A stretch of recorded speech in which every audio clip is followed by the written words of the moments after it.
Bismillahirrahmanirrahim. Innal hamdalillah nahmaduhu wa nasta'inuhu wa nastahdihi wa nastaghfiruh wa na'udzu bihi min shururi anfusina wa sayyiati a'malina. May yahdihillahu fala mudilla lahu wa man yudlil fala hadiya lahu. Ashhadu an la ilaha illallah wahdahu la syarika lah wa ashhadu anna sayyidana Muhammadan abduhu wa rasuluh la nabiyya ba'dah. Allahumma salli ala sayyidina Muhammad abdika wa rasulika nabiyil ummi wa ala alihi wa sahbihi ajma'in. Amma ba'd. Ikhwani fillah, akhawati fillah, ittaqullaha haqqa tuqatih wa la tamutunna illa wa antum muslimun. Hadaratil afadil wal mukarramin, para masyayikh, para kiai, kita bincang-bincang dari tadi nggak sempat kenalan nih. Kiai Zainal, matta'ana Allah bituli hayatih wa nafa'ana bi'ulumih. Kiai Edkon, semoga sehat, panjang umur kiai. Seluruh kiai masyayikh jajaran Suriyah PCNU Kabupaten Sampang, Suriyah MWC Ketapang, ya, juga ranting para pengasuh pesantren, semoga diberi barokah oleh Allah Subhanahu wa taala. Jajaran Tanfidiyah NU cabang MWC ranting, banom musliman, beda musliman ya. Benar. Ansor di Ansor. Bang Sip. Siap. Bang Sip. Ibnu Anu setengah kira bang. Bang ada. Atayat. Be ya ada. Lancer Putri.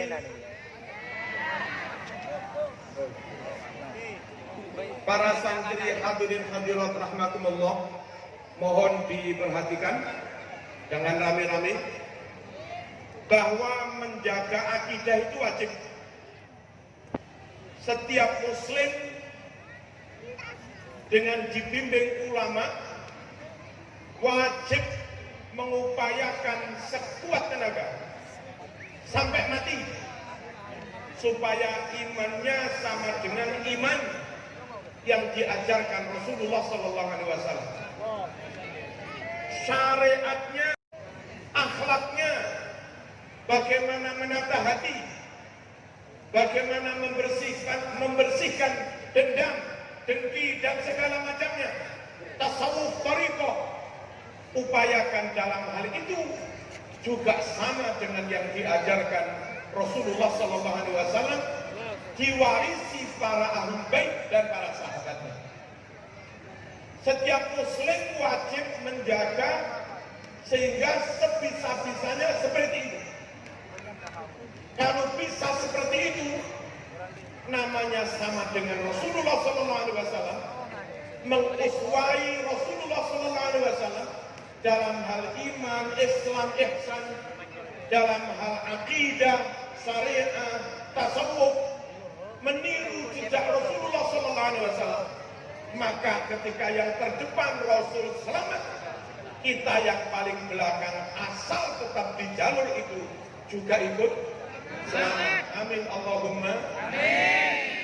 Bapak Ibu rahmatullah, untuk keperluan menjaga itu, menjaga iman, Islam, ihsan, menjaga akidah, syariah, juga tasawuf,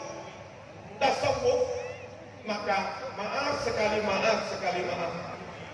harus ikut ahli sunnah wal jamaah.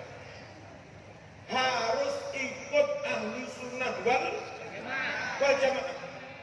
Begitu ada muslim awam ikut-ikut penceramah yang tidak ahli sunnah wal jamaah, masuk di pesantren yang bukan ahlu sunnah wal jamaah, ikut aksi-aksi tabligh akbar yang bukan ahlu sunnah wal jamaah, ikut organisasi yang nggak ada kiadah, nggak ada kepemimpinan dari ulama ahlu sunnah wal jamaah, cepat atau lambat, merasa atau tidak, mengerti atau tidak, pasti sedikit banyak semakin jauh menyimpang dari ajaran Rasulullah Sallallahu Alaihi Wasallam.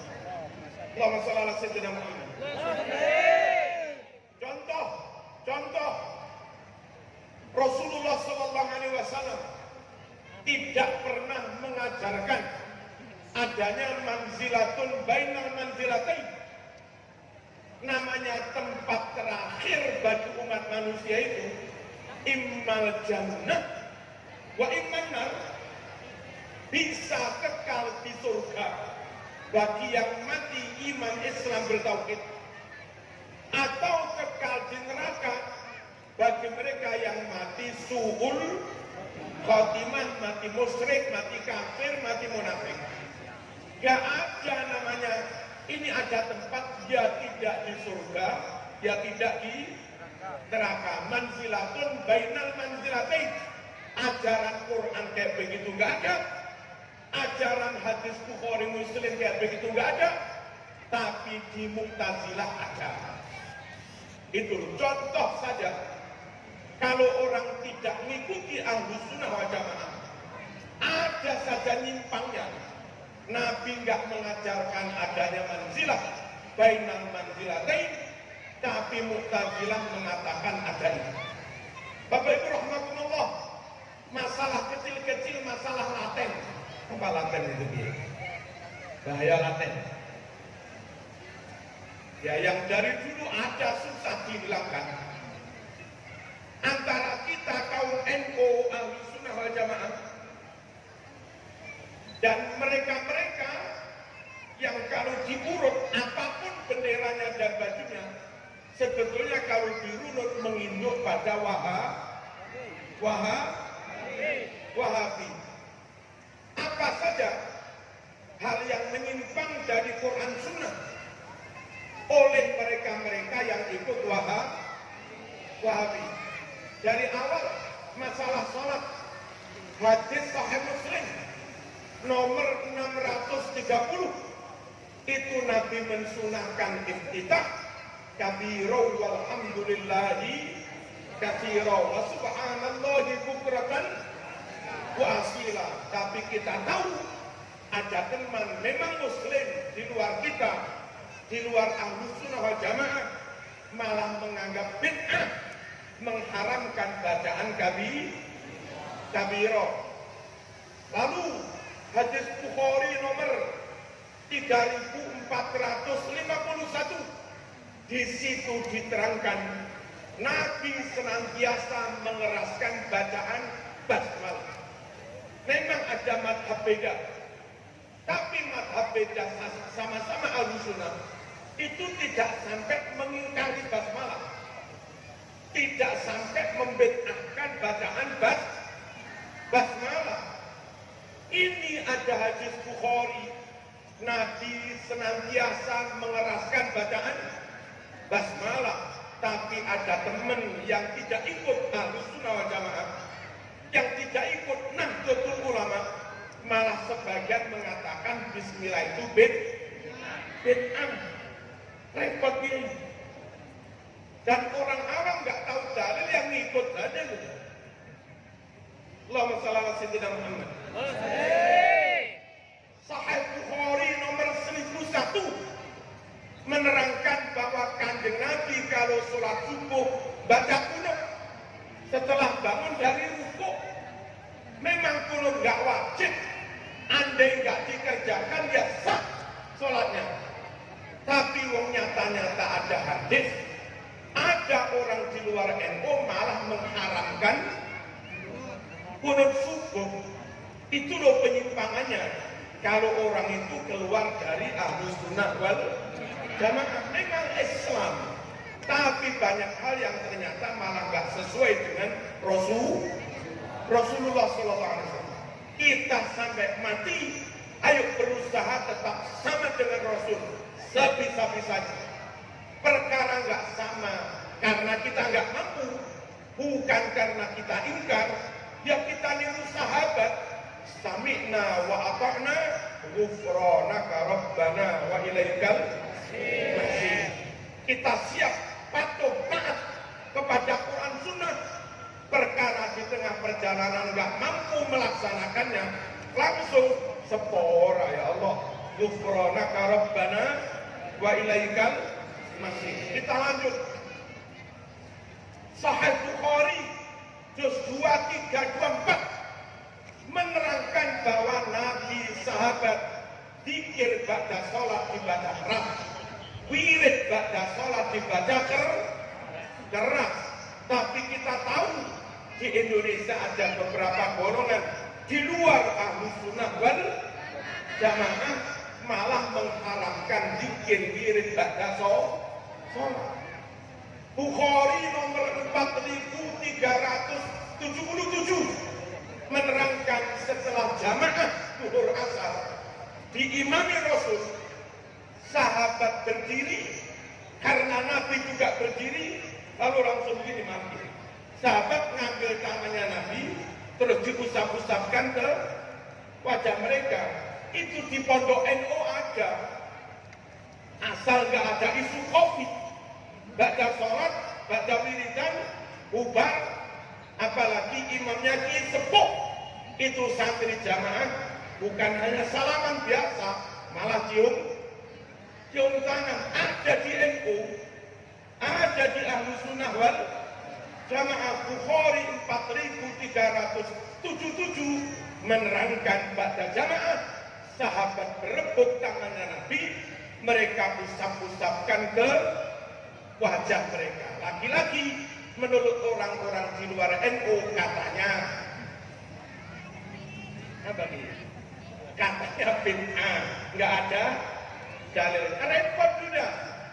Bagi orang awam yang nggak khatam Bukhari sendiri, bagi orang awam yang nggak sempat khatam Sahih Muslim sendiri, udah ikut aja pada kiai yang sudah khatam Bukhari Muslim, tapi kiai Ahlus Sunnah wal Jamaah. Sayyidina Muhammad. Apa tadi temanya? Pokok tetap NU sampai mati. Apa? Biar sama dengan Rasulullah. Karena kenyataannya banyak ajaran orang di luar NU, di luar Ahlus Sunnah wal Jamaah yang ternyata nggak sama dengan Rasulullah. Allahumma shalli ala sayyidina Muhammad. Hadis riwayat Imam Bukhari nomor 2837. Di situ diterangkan Nabi bersair, isinya doa, dibaca dengan suara keras, atau kalau dibalik berdoa pakai syair, berdoa pakai lagu dengan suara keras. Kalau kita pujian sambil menunggu iqamah begini, apa? Nggak ngerti lah. Pokoknya itu saja. Sebelum iqamah kan mesti ada doa anak-anak itu, tapi pakai lagu, pakai speaker dengan suara keras. Pertanyaannya, adakah contoh dari Rasul? Adakah sunnah dari Rasul? Tuntunan hadis sahih Rasul berdoa pakai suara keras, pakai lagu lagi? Ada. Bukhari 2837. Apa syair yang dibaca Nabi? Wallahi laula anta mahtadaina wala tasaddaqna wala sallaina fa anzilan sakinatan alaina wa thabbitil aqdama illa qaina.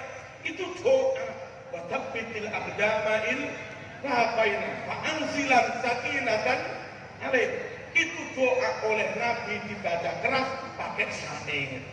Di NU berdoa biasanya toreh boleh, berdoa pakai lagu syairnya toreh boleh. Di luar NU doa pakai lagu bid'ah. Ya Rabbi bil Mustafa balil maqam waghfir lana ya wasi'al karamain. Itu doa pakai syair. Boleh kan? Boleh. Ada contoh dari Rasul? Ada. Harus tetap NU, harus tetap ahlu sunnah wal jamaah. Gampang alasannya, biar gak nyimpang dari ajaran Rasulullah SAW. Hadis Bukhari nomor 4001 menerangkan di Madinah ada bak-bak muda begini kiai memukul rebahan. Itu Nabi menyempatkan diri berhenti ngaji-ngaji. Nyaman nih kan?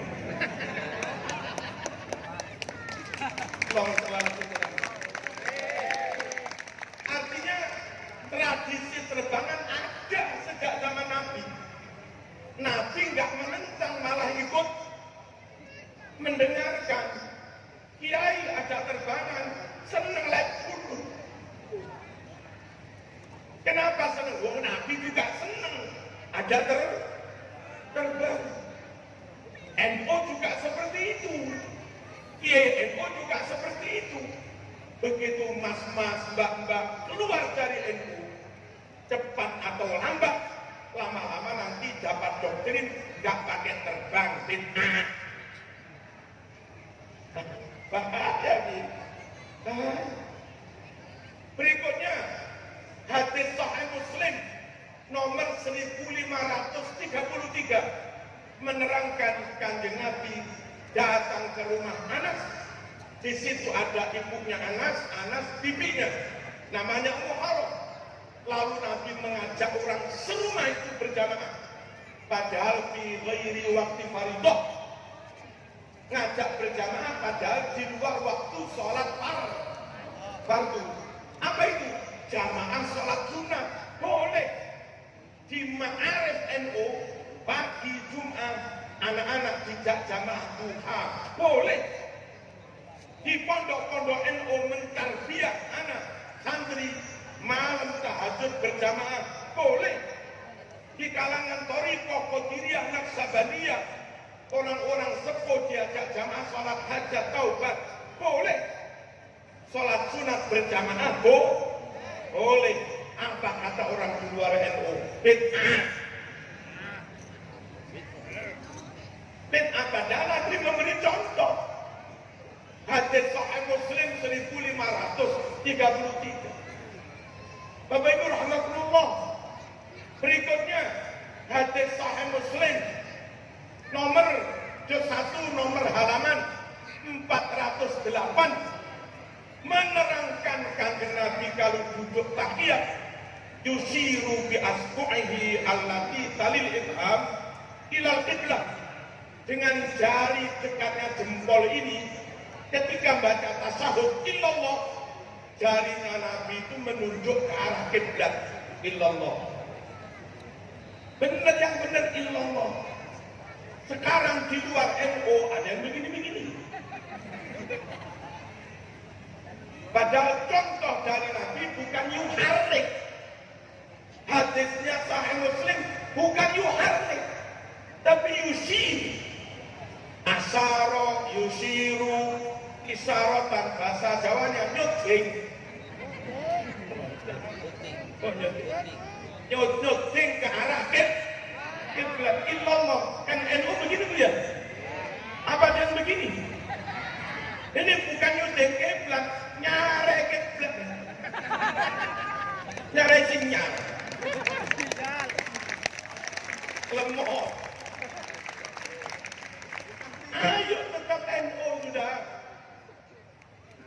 Biar dipimpin kiai tetap satu jalur, satu jalan. Menapak tilasi jalan hidupnya Rasulullah Sallallahu Alaihi Wasallam. Bapak Ibu rahmatullah. Lalu mohon-mohon dalam hadis Bukhari Muslim Nabi mengatakan idza walagal kalbu fi ina'i ahadikum falyaghsilhu sab'a marrat. Ulahunna itu riwayat Bukhari. Ihdahunna riwayat Muslim. Fiturah.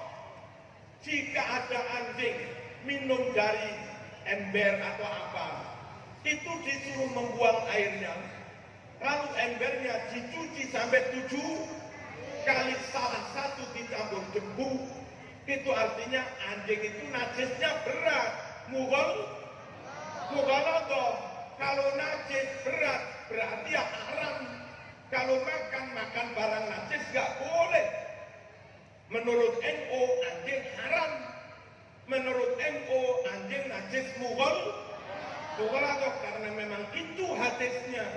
Tapi di Jawa Tengah sana ada golongan bilang anjing suci, daging anjing juga halalan thayyibah. Gimana dia ini?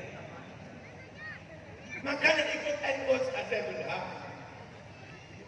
Hadis Bukhari nomor 2563 menerangkan, wahai Rasulullah, ibu saya sobong umur makin pun.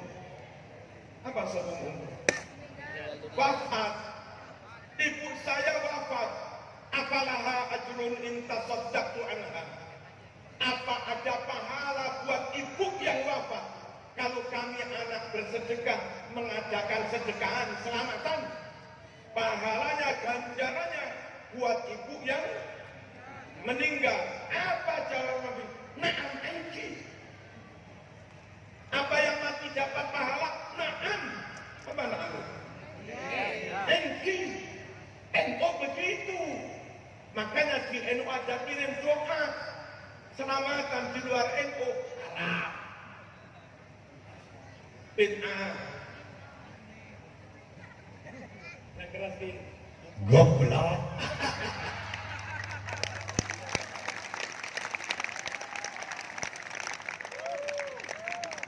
Allahumma shalli ala sayyidina Muhammad.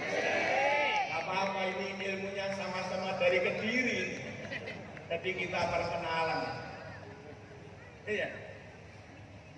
Beliau dari Buduran, mondoknya.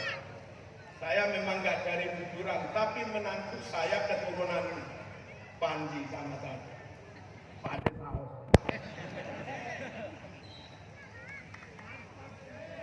Dulu mondoknya di Bayai Cipang, Bayai Jamal Kediri Betok.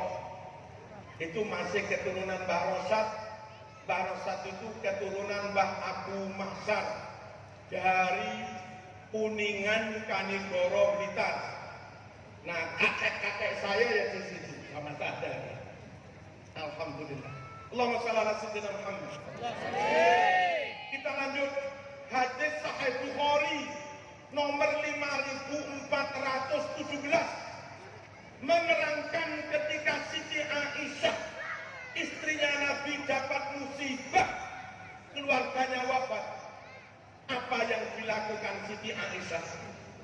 Setelah yang takziah pada pulang bubar, karena mayat diberangkatkan ke makam, dikubur, tinggal sanak famili dan beberapa tetangga yang belum pulang.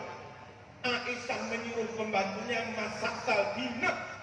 Menunya bubur tarik, dicampur adonan susu yang sudah direbus. Setelah masak matang adana, Aisyah bilang pada para tampok nera, ya maksorone sakina, nyatoreh kejeer, nyatoreh ketada akhir. Silahkan dimakan. Fa inni sami'tu Rasulullah yaqul, sungguh aku mendengar Rasul bersabda, at-talbina mujimmatun li fu'adil marid, bahwa tradisi memberi makan di rumah duka setelah mayat dikubur itu bisa membuat tenang, ayem, adem hati orang yang sedang susah, sedih. Itu hadis Bukhari. Ada masak di rumah duka, rumahnya Aisyah. Ada acara Id'am, memberi makan di rumah duka. Apa kata orang di luar NU? Bid'ah, haram, repot. Bolehkah baca Quran, khataman Quran di kuburan? Boleh. Boleh. Ada contoh dari Nabi, dari sahabat.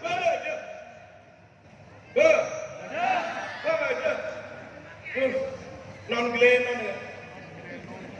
kitab Ar-Ruh halaman 11 karangan Ibnul Qayyim Al-Jauzi.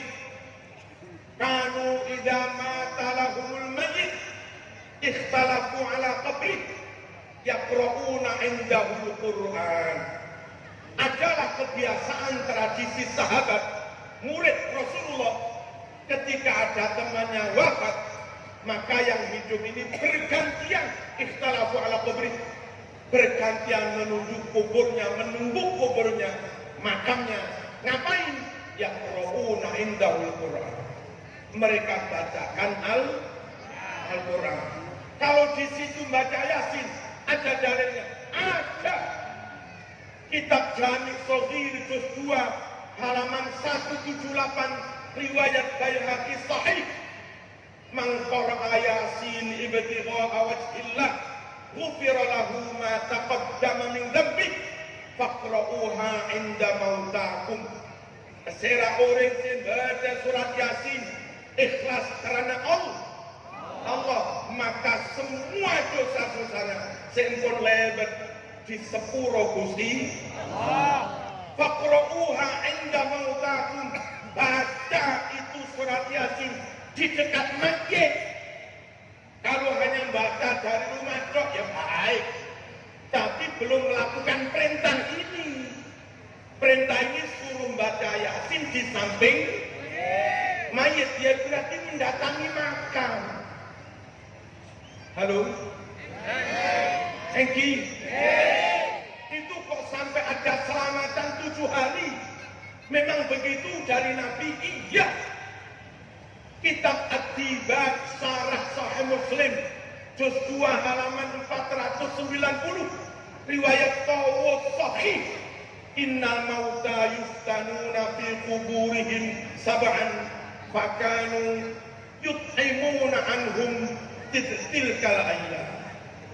Bahwa orang-orang mati itu selama 7 hari yuftanun, mendapat cobaan, ujian, pertanyaan dari malaikat Munkar Nakir.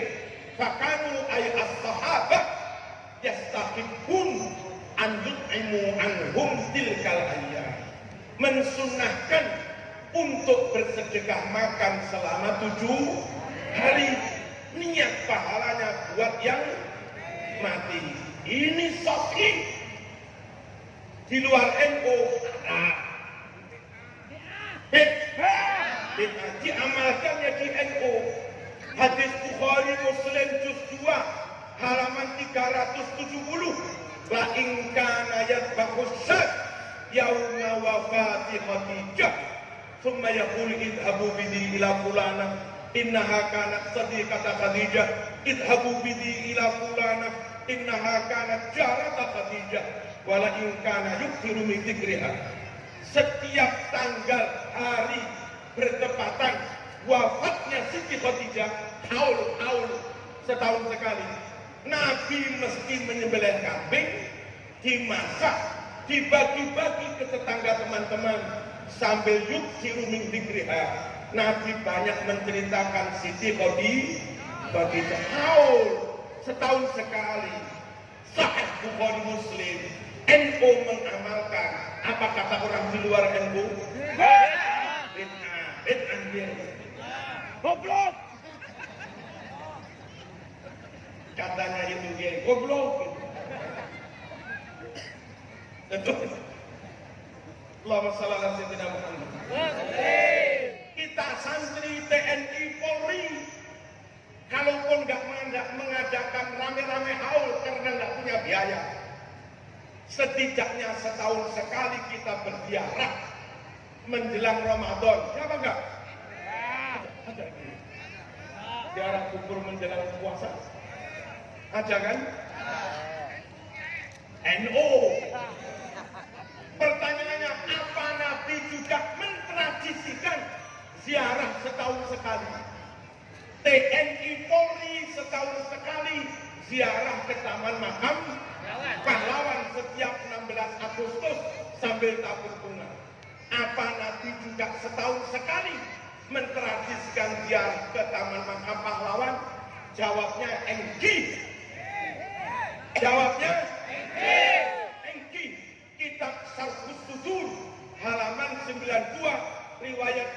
Baihaqi sahih bahwa anna Rasulullah sallallahu alaihi wasallam kana yazuru syuhada bi ukudin fi kulli haudin wa indama wasala syibba qal salamun alaikum bima sabartum fanikma uqbadda. Setahun sekali bersama sahabat Nabi rutin berziarah ke syuhada pahlawan korban perang Uhud. Sesampainya di lereng-lereng gunung Jabal Rumah, gunung yang pendek ini, biasanya orang foto-foto itu. Dari situ Nabi menghadap ke makamnya Sayyidina Hamzah, ke makam syuhada Uhud. Nabi mengucap salam, mendoakan mereka, salamun alaikum bima sabartum fanikma uqbad dan summa fa'ala mithla dzalika Abu Bakrin summa Umar summa Utsman. Lalu setelah Nabi wafat, tradisi ziarah setahun sekali itu dilanjut oleh Abu Bakar, Umar, Utsman. Allahumma shalli ala sayyidina Muhammad. Kita santri TNI Polri yang di Indonesia melakukan apa yang dirintis, ditradisikan oleh Rasul. Dan harus tetap NU, harus tetap Ahlus Sunnah wal Jamaah, biar sama dengan Rasul. Satu. Yang kedua, tetap NU biar mendapat ajaran yang asli dari kitab yang asli. Kalau di luar NU banyak murid, banyak santri, banyak umat yang mendapat ajaran Islam dari kitab Sahih Bukhari yang tidak asli. Goblok! Karena apa tadi? Goblok! Gurunya Google ya. Saya agak serius sedikit, ini penting. Tahun 1923 di Hijaz, Makkah, Madinah terjadi pemberontakan oleh kaum Wahabi bersekongkol dengan Al Saud memberontak Raja Syarif Hussein. Pemberontakan oleh Wahabi itu menang karena disokong Inggris dan Prancis. Setelah Arab dikuasai Wahabi dan Al Saud, nah ini yang paling penting. Mereka melakukan apa? Pembunuhan massal. Ulama-ulama dibunuh. Lalu menghilangkan bukti sejarah. Makam sahabat, makam wali, makam ulama gusur rata dengan tanah. Dan ini catat. Mereka mensweeping masuk ke rumah ulama-ulama, Sahih Muslim, Sahih Bukhari, kitab tafsir, mereka ambil paksa, dirampas, terus dimusnahkan. Ulufan mu'allafah fiha nusakhul Bukhari, fiha nusakhul Muslim, fiha nusakhul tafasir wal usul. Ribuan naskah Bukhari, Muslim, tafsir mereka rampas dari rumah-rumah ulama, lalu mereka musnahkan. Itu orang di luar NU. Nah, sebelum terjadi pemberontakan Wahabi memusnahkan kitab Sahih Bukhari, Muslim, santri-santri Indonesia sudah mondok ke Mekah ke ulama-ulama ahli sunnah wal jamaah. Dari timur Jawa ada Ki As'ad mondok sana. Dari Pamekasan lalu pindah ke Paiton, Kiai Zaini mondok sana. Lalu Ki Hasan, kakeknya Ki Hasan Mutawakil juga mondok di sana. Syekhona Khalil alumni sana. Bahasim Bawa Babisri alumni sana. Ki Muhammad Paten Mas Kumambang Gresik alumni sana. Ki Zubair, terus Ki Munawir Kerapia, kami masnya Mbak Putri saya, Ki Hasbullah, Mas Ridwan juga mondok di sana. Nah, di Mekah terjadi pemberontakan, Sahih Bukhari, Muslim dimusnahkan. Santri-santri Indonesia yang mondok di sana segera pulang, menggoyong menyelamatkan Sahih Bukhari, Muslim itu. Jadi kalau kitab Sahih Bukhari, Muslim di Arab sudah dimusnahkan, di negeri tercinta Indonesia inilah Allah menyelamatkan naskah Bukhari yang asli.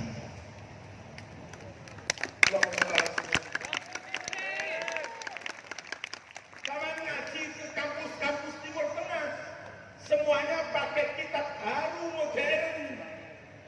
Dosennya, gurunya pakai kitab putih baru modern.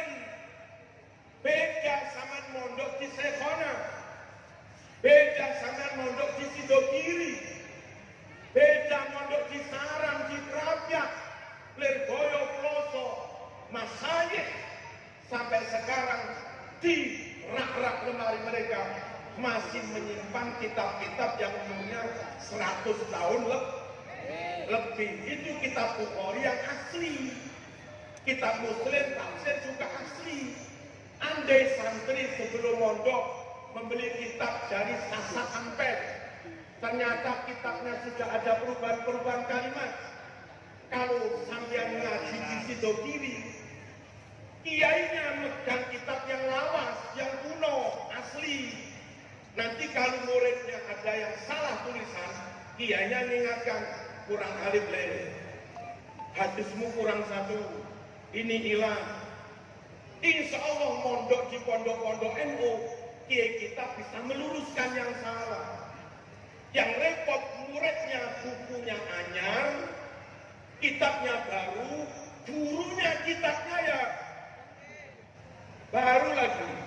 Ketika murid itu memegang kitab baru yang sudah dirubah-rubah, gurunya nggak bisa meluruskan karena gurunya kitabnya juga sama.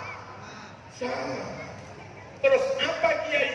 Nah, nanti kapan-kapan mungkin ada yang rumah saya tak tunjukkan kitab Sahih Bukhari cetakan Saudi, atau melihat yang di Google itu aja lah.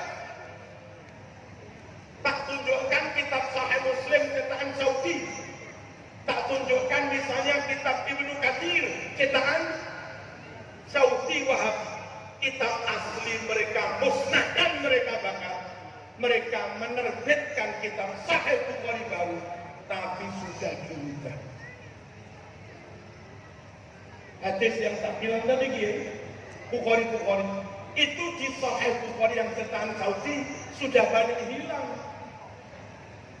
Satu kitab Sahih Bukhari hilang sekitar 50 hadis. Belum lagi beberapa kalimat entah sengaja apa enggak dirubah. Ayo tetap ber-NU, ngaji kepada Kiai NU, karena Kiai NU masih menyimpan kitab-kitab yang kuno yang belum dipalsu-palsu itu. Kenapa ikut NU? Biar ngaji kepada kitab yang asli, biar mendapat ajaran yang asli. Allahumma shalli ala sayyidina Muhammad. Kira-kira seminggu yang lalu ada tamu dari kepolisian ke rumah. Pak Marzuki kok ngotot NU, kenapa? Tak tunjukkan kitab, entah itu warisan dari nenek moyang ini. Lawas banget tuh, apa lawas itu? Abid kuno. Tak tunjukkan Pak Polisi, ini kitab ini orang di luar NU mungkin sudah agak punya. Sehingga kalau mereka hanya megang terbitan yang baru, kalau terbitan baru itu dipalsukan, mereka juga nggak tahu kalau itu dipalsukan. Kalau kami KNU masih punya kitab kayak begini, tak tunjukkan tahun lagi, Hijriah 862. Itu kan sudah 600 tahun yang lalu, ya kan? Tulisan tangan sekitar 600 tahun yang lalu. Aman kita di NU. Kalau ada kitab baru dipalsukan, ini ada yang asli. Itu loh perlunya tetap ikut Nahdlatul Ulama. Allahumma shalli ala sayyidina Muhammad. Yang ketiga, ikut NU. Mengapa? Kiainya bukan hanya ngaji Sahih Bukhari Muslim. Lebih dari itu, kiai-kiai NU mau Ploso, Lirboyo, Sidogiri, Sarang, macam-macam sudah. Pokok kiai NU sebelum ngaji tafsir Bukhari Muslim, usul fikih, kiai-kiai santri itu mesti ngaji nahwu sorof dulu, mesti ngaji balaghah dulu, yang mana ilmu nahwu sorof, balaghah, mantik itu sangat penting, sangat diperlukan supaya nggak salah paham. Ngaji kepada guru yang benar dengan kitab yang asli, gurunya ngerti nahwu sorof, balaghah, santrinya juga ngerti nahwu sorof, balaghah, punya kemampuan untuk membaca dengan benar, memahami makna dengan benar. Orang di luar NU banyak yang nggak ngerti nahwu sorof. Dulu ada kunjungan dari UIN Malang ya, ke salah satu kampus top di Timur Tengah. Lalu salah satu dosen itu kebetulan hafal Alfiyah, disuruh melafadzkan Alfiyah. Orang sana heran, kok masih ada di Indonesia orang hafal kayak begitu. Nunan tali ikroba'u tamina mimatudif katurisi. Kok iso? Kok bisa? Dijawab sama dosen kita. Ini di Indonesia sanawi. Sanawiyah di Turki kita kan? Sanawiyah Sarang, Sanawiyah Lirboyo Ploso sudah pakai hafalan Alfiyah. Apa penting kiai nahwu sorof? Penting banget. Saya membuat 2 atau 3 contoh. Monggo-monggo diperhatikan. Ini benar karena ngerti nahwu sorof, salah karena nggak ngerti nahwu sorof. Contoh, wal mutallaqatu yatarabbasna bi anfusihinna salasata quru. Ibu-ibu wanita yang diceraikan suaminya ketika haidnya normal, maka masa iddahnya 3 kali quru. Salah kata quru, 3 kali quru itu kalau kiai NU 3 kali suci. Beberapa ustadz di luar NU 3 kali haid. Lafaz quru bisa dimaknai suci, bisa dimaknai haid. Dalam ayat ini yang benar 3 kali suci apa 3 kali haid? Kalau 3 kali haid apa alasannya? Kalau 3 kali suci apa alasannya? Itu alasannya menyangkut nahwu sorof. Salah kata quru itu adat maksud. Bilangan Arab mulai 3 sampai 10. Kalau mufrad bilangan satuan. Itu adatnya mudzakkar, maksudnya muannats. Adatnya muannats, maksudnya mudzakkar, harus seperti itu. Karena adatnya salah kata pakai tak. Berarti quru ini mudzakkar, bukan muannats. Nah, lafaz quru kalau kamu maknani haid itu muannats, sebab mufradnya haidatin. Lain kalau quru kamu maknai suci, jadi mudzakkar, mufradnya tuhrin. Lah salah kata quru wajib dimaknai 3 kali suci, sebab dengan dimaknai 3 kali suci berarti salah kata athhar, salah kata mudzakkar tuhrin, salah kata muannats tuhrin mudzakkar. Kalau kamu ngotot 3 kali haid, sampean menyalahi kaidah nahwu, sebab haidatin muannats. Lah kalau quru kau maknai haidatin muannats, salah. Wong salah kata pakai ta. Kiai kita ngerti nahwu sorof, ngerti balaghah, sehingga memilih makna yang benar bisa. Contoh lagi, maaf agak nyerempet bahaya sih. Very kolosus. Nyerempet bahaya.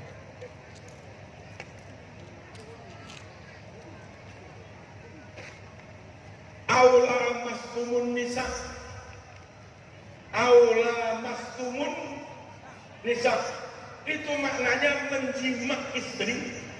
Apa menyentuh perempuan? Sebagian orang di luar NU memaknai menjimak. Sehingga setelah itu kalau asal gak jimat, pegangan ciuman aja nggak batal. baru batal kalau jima. Kalau Kiai NU enggak lah, nyentuh batal. Nah sekarang yang benar lamastum dimaknain jima atau nyentuh?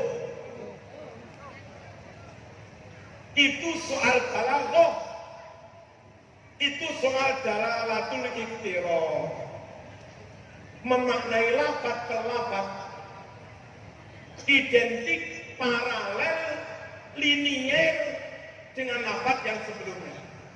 Ayat itu menyangkut wudu, dan wudu itu hadas kecil. Ya ayyuhalladzina amanu idza qumtum ila sholati faghsilu wujuhakum wa aydiyakum. Hai orang-orang beriman, jika kamu hendak melakukan sholat, basuh dulu wajahmu, tangan, usap kepala, kaki, basuh kaki. Itu wudu. Ayat ini menyangkut wudu. Wudu itu menyangkut hadas kecil. Lalu bla bla bla bla bla menyebut auja'a ahadum minkum minal ghaid, atau salah seorang dari kamu baru datang dari WC, buang air. Hadas kecil apa besar? Buang air itu loh, hadas kecil. Wudu menyangkut hadas kecil, ghaid dari WC juga menyangkut hadas kecil. Aula mastumun nisa, atau kamu sentuh perempuan. Kalau kalimat sentuh perempuan kita maknanya nyentuh biasa, itu imbang dengan sebelumnya. Perintah wudu hadas kecil, menyebut ghaid dari WC hadas kecil, nyentuh juga hadas kecil. Pas, ini linier. Dalatul iqtirah itu begitu. Nah kalau lamastum kau maknain jima, itu keluar dari konteks. Perintah awal wudu hadas kecil, ghaid WC hadas kecil. Lamastum kau maknain jima, itu bukan lagi hadas kecil, tapi hadas besar. Bukan lagi wudu, tapi mandi jinabah. Padahal dari awal itu ayat menyangkut perintah wudu. Yang Kiai NU ngerti dalalatul iqtirah. Begini. Pokoknya NU sudah.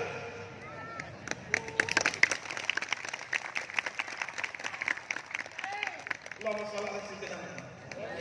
Jadi para dancer yang nggak mondok, yang nggak ngerti begini-begini, sudah pokok ikut pondok apa ini? Pokok ikut pondok harus salam. Nanti kalau ada orang yang mana dalilnya kirim doa, tanya Kiai, ini dalil. Mana dalilnya pakai begini? Tanya. Ya gitu aja sudah. Dari Kiai sampai mati. NU ya. Kita tadi kepingin 3 contoh. Lalu ada kalimat aneh-aneh dia di Quran. Dari sisi nahu sorok kayak salah. Tapi ternyata dari mantek malah benar. Contoh, Rabbana hab lana min azwajina wa dzurriyyatina qurrata a'yun waj'alna lil muttaqina imama. Jadikan kami semua, kami anak cucu waj'alna lil muttaqin, buat orang-orang yang takwa, imaman menjadi imam. Katanya Kiai, waj'alna, nah itu sama. Lil muttaqin sama. Mestinya imaman maf'ul keduanya ij'al, itu juga harus sama. Wong ja'ala donna itu punya maf'ul pertama, maf'ul kedua. Aslinya maf'ul itu mubtada' khobar. Seharusnya kalau mubtada'nya jamak, nahnu khobarnya juga harus jamak. Waja'alna jamak, imaman seharusnya harus jamak, a'immah. Tapi Qur'annya pakai mufrad Kiai.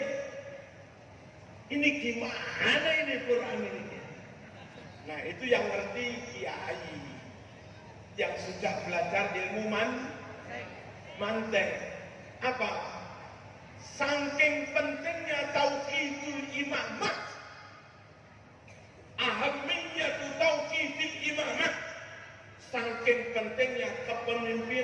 hanya satu. Di pondok jangan ada dua pemimpin. Di dunia jangan ada dua mata. Jangan ada dua mata. Hari di sepur kereta jangan ada dua masinis. Di pondok ini jangan ada dua pengasuh repot. Kepemimpinan harus hanya satu. Saking pentingnya pemimpin hanya satu. Sampai-sampai Yunus Sewu sedikit menyalahi kaidah nahwu sorot pun nggak masalah. Yang penting tetap tauhidul imam. Bayangkan kalau tetap itu nahwu sorot. Waj'alna lil muttaqina a'immatan. Imam banyak, supir banyak, masinis banyak, kacau. Kacau. Quran mengerti kalau banyak imam kacau. Makanya imam harus mufrad. Meskipun seharusnya harus sama. Kalau menurut nahwu sorot. Sampai begitu kiai. Masya Allah. Kiai NU keren. Suruh mengi'rab bismillah. Itu jadi satu kitab sudah. I'rabnya bismillah itu kiai. Bismillahirrahmanirrahim. Apa i'rabnya?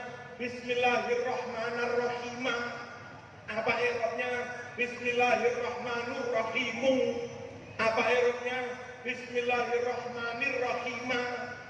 Bismillahirrahmanirrahim. Bismillahirrahmanirrahim. Bismillahirrahmanirrahim. Bismillahirrahmanirrahim. Bismillahirrahmanirrahim. Ono kabeh.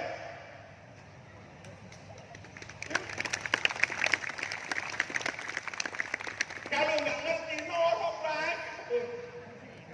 Noro beres. Kenapa an'amta fa'ilnya disebut siratal ladzina an'amta? Jalan orang-orang yang engkau beri nikmat engkau.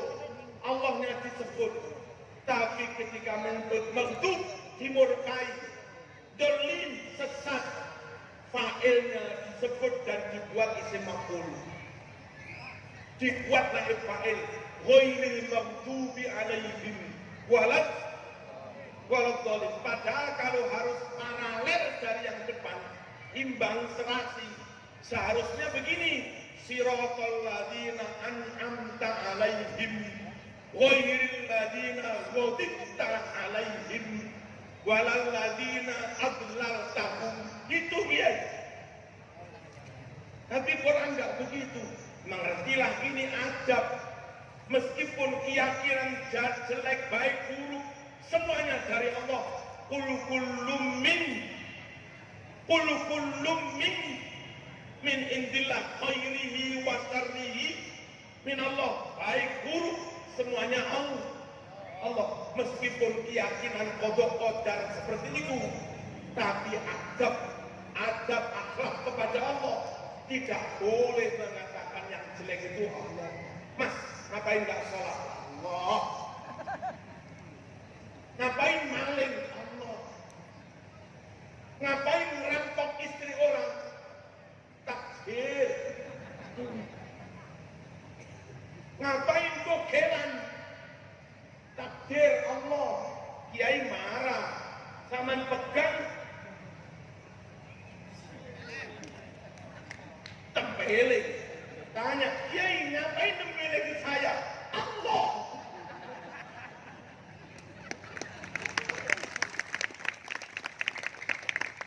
Meskipun rukun iman ke-6, wa bil qadari khairihi wa syarrihi min Allah, qada qadar baik buruk semua dari Allah. Tapi adab, enggak boleh menyebut yang jelek itu Allah dari Allah. Ma asabaka min hasanatin fa min Allah wa ma asabaka min sayyi'atin fa min nafsik. Kalau yang kau dapat yang baik-baik itu kehendak Allah. Kalau yang kau dapat yang jelek-jelek, apa musibah? Salahmu sendiri. itu ada. Sekalipun keyakinan terdalam semuanya Allah. An'amta, memberi nikmat itu baik. Makanya Allah sebut an'amta. Murka nggak baik, sesat nggak baik. Jangan sebut Allah di situ. Jin itu lu ngerti adab. Jin asarun urida biman fil ardi am arada bihim rabbuhum rasada. Asarun urida, sarun bencana musibah, karena itu jelek. Urida dibuat mabni majhul. Urida faedah nggak ada dia. Tapi ketika menyebut yang baik, am arada bihim rabbuhum, arada bihim rabbuhum rasada. Rasada yang baik-baik, petunjuk kebenaran itu bagus, maka faedahnya Allah disebut. Makanya siratal ladzina an'amta alaihim. Tapi ghairil maghdub tanya nggak ada. Udah, pokoknya ikut NO satu. Nggak ada satu pun hadis sahih yang diingkari NO. Nggak ada satu pun hadis sahih yang diselewengkan NO. Yang kedua, kiai-kiai sepuh NO, pondok-pondok kuno masih menyimpan tempat Allah menyelamatkan Sahih Bukhari, Sahih Muslim yang asli, yang mana kitab itu di Timur Tengah sudah banyak dimusnahkan. Yang ketiga, kiai-kiai NU bukan hanya baca kitab, tapi sebelum mengaji kitab sudah melengkapi diri dengan ilmu alat. Insya Allah nggak gagal paham. Insya Allah dengan ilmu alat nggak salah paham. Yang terakhir, Bapak Ibu rahmatullah. Tapi kan ada juga golongan di luar NU yang ngaku Ahlus Sunnah wal Jamaah. Monggo saja. Kami Ahlus Sunnah, nggak perlu NU, yang penting Ahlus Sunnah. Kan sekarang lagi musim gitu, ya kan? Nggak harus Nahdlatul Ulama, yang penting Ahlus Sunnah wal Jamaah. Saya ngomong al-waqi', realitas kenyataan.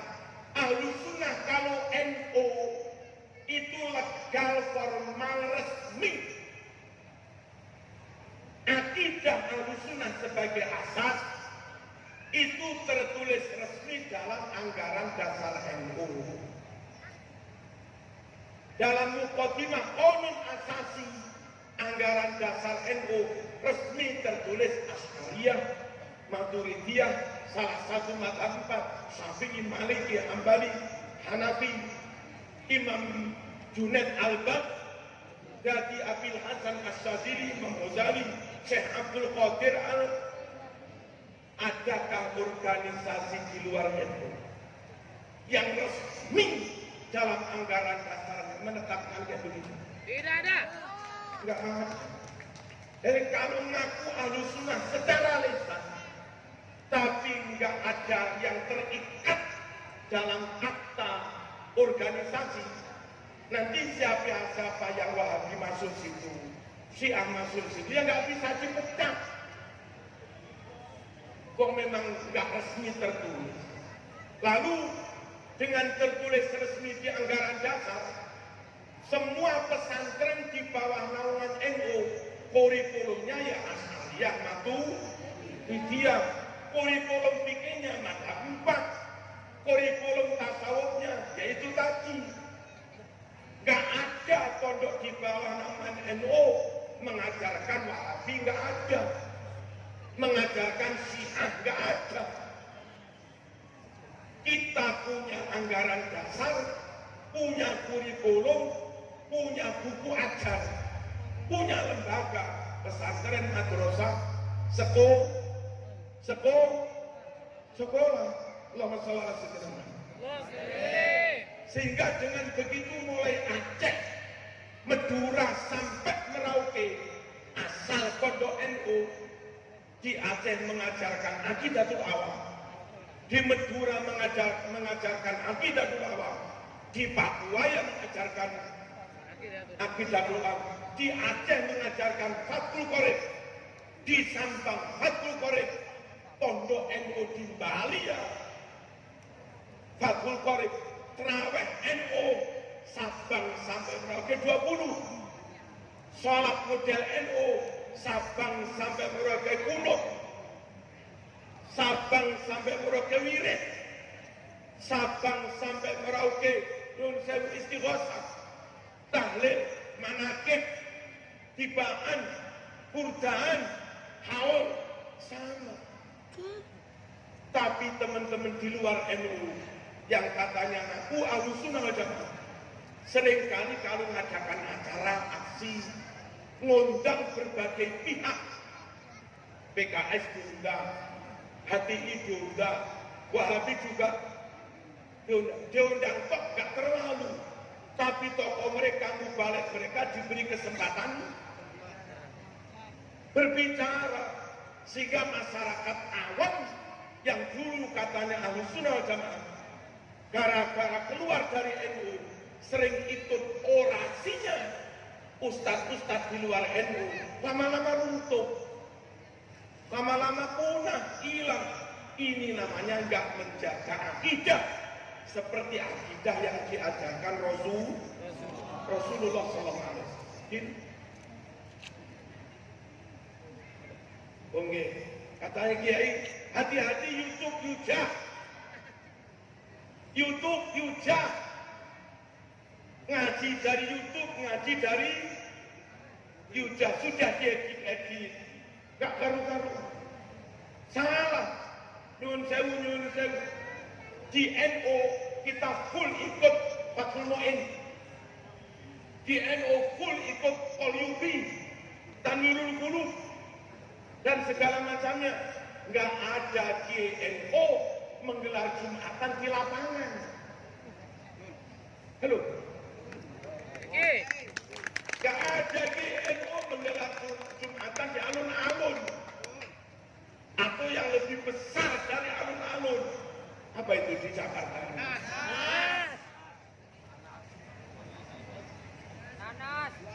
Kiai NU tahu syaratnya Jumatan itu harus di baladin fi abniyatil qaryah, di kampung yang permanen, tempat hunian permanen.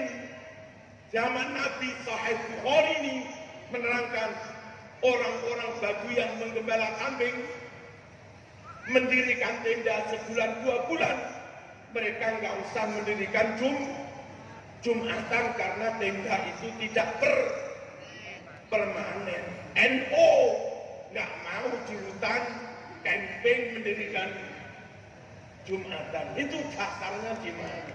Tapi ada teman di luar NU yang ngaku Ahlussunnah wal Jamaah menggelar Jumatan di padang mahal.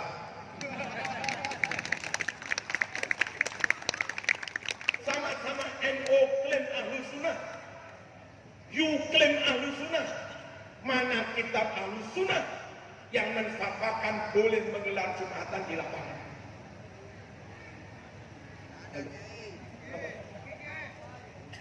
Sekali lagi, ayo kalau pengen konsisten Ahlussunnah wal Jamaah tetap ikut Nahdlatul Ulama. Yang terakhir di NU, kalau yang kuno-kuno dulu yang diikuti NU, Imam Syafi'i utama. Cari ulama yang di luar Ahlussunnah wal Jamaah yang kealimannya melebihi Imam Syafi'i. Thariqah Abil Hasan, Imam Junaid, Imam Ghazali, Syekh Abdul Qadir udah cari wali yang karomahnya melebihi Syekh Abdul Qadir Al-Jilani. Ada. Lalu yang menginisiasi perintah mendirikan NU Syekhona Khalil Bangkalan. Ya bangga. Cari tokoh organisasi di luar NU yang mau dengan NU yang pendirinya melebihi Syekhona. Cari. Di NU ada Ki Hamid Pasuruan, di NU ada Ki Hasan Saiful Rizal, ada Ki Hasan Jenggong, ada ada Mbah Hasyim As'ari. Mbah Hasyim hafal 10.000 hadis lebih. Di Malang ada Habib Abdullah bin Faqih, Katib Suriah PCNU Kota Malang, pengasuh pondok Darul Hadis, hafal 10.000 hadis lebih. Cari organisasi di luar NU yang kiainya hafal 10.000 hadis lebih. Cari.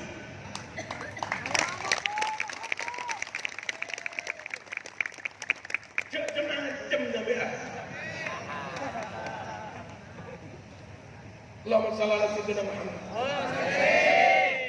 Saya punya Pak D di Blitar, Ki Hasbullah. Itu dulu mondok sarang sama Kloso, sama Ciki Hamid Pasuruan. Saya ngaji dari beliau. Itu hafal Alfiyah 7 hari. Hafal Quran 1 bulan. Ki Hasbullah. Kalau ada basul masail nggak pakai bawa kitab. Pertanyaan disodorkan, dibacakan pengurus NU, langsung itu di Huyah halaman sekian. Itu di Ithafus Sadat juz sekian halaman sekian. Itu aja sudah. Nanti panitia basul masail tinggal menandai, terus dibuka-buka, selesai. Cari orang di luar NU yang bisa begitu. Di Blitar ada adiknya Mbah Dim, Ulini, Desa Barang, Kasing, alumni Lirboyo. Adiknya Mbah Dim Yati itu namanya Mbah Watik. Nyata ini wakil ketika bangun musola ini, kayu kelapa ini yang ditaruh di atas tembok. Lugu namanya dia. Apa ditaruh di atas tembok apa namanya? Larang. Ya, itu kurang panjang. Lalu tukangnya sudah bersiap apa? Disambung, dipakai di paku ini. Katanya Pak Wajid, nggak usah sudah.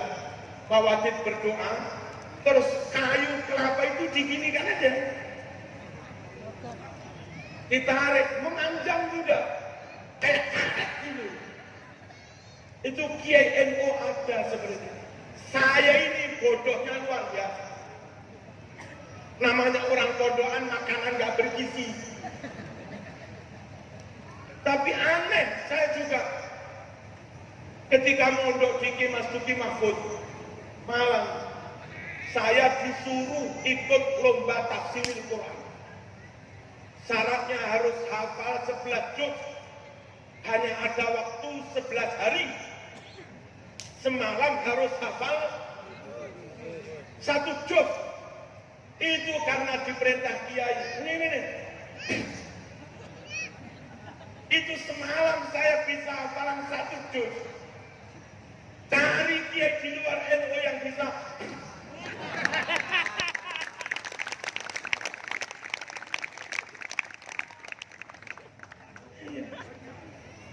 Saya dipanggil Ki Mas Duki Mahfud, dulu Rais Suriah Jawa Timur. Marzuki, ini catat Hizib Nawawi. Hizib Nawawi kira-kira setebal surat Yasin ini, agak lebih tebal dikit.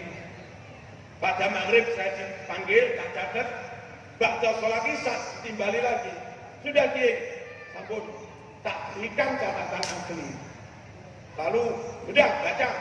Saya baca catatan saya. Terus kata Kiai, bukan dibaca, ditutup. Kata Kiai nggak nyuruh hafalan, hanya suruh. Sekarang saya suruh, saat itu juga langsung hafal. Banyak Kiai karomah. Begitu juga Hizib Mansur, hanya nyuruh nyatet aja sudah, langsung hafal. Dan peristiwa saya nggak bisa lupa. Masih umur sekitar 18 atau 19, baru aja mondok di Ki Mas Duki. Lalu dipanggil, itu puasa Ramadan, ngaji khataman kitab Fathul Qorib, caranya takrib. Sampai kita pun buyuk, saya dipanggil, Marzuki, aku teruskan. Belum betul sakit Kiai. Itu masih muda banget, saya umur 19. Suruh ngaji kitab Fathul Qorib di hadapan santri-santri. Kalau kok sadar, gini, tak sebel. Itu saya langsung bisa ngajar Fathul Qorib. Dan sama kiai, ditunggu kiai duduk di dekat pintu. Wah duduk, keringat tenggak haru-haruan. Setelah itu kita terus bisa ngajar sampai itu. Nah itu pokoknya ikut YNU, dawu karamah, dawu ulum, dawu akhlak, dawu adab, dan barokah. Insya Allah barokah. Saya kira demikian kaum muslimin rahmatullah. Jangan terpengaruh teman-teman di luar NU. Mereka sebagai muslim, oke, kita ukhuwah. Mereka sebagai sama-sama Quran Sunnah, kita ukhuwah. Tapi soal kita itu bersama siapa? Kita bersama Syekhona, kita bersama Ki Hasyim Asy'ari, Ki Wahab Hasbullah, Ki Bisri Santuri, dan dilanjut oleh Kiai Hil.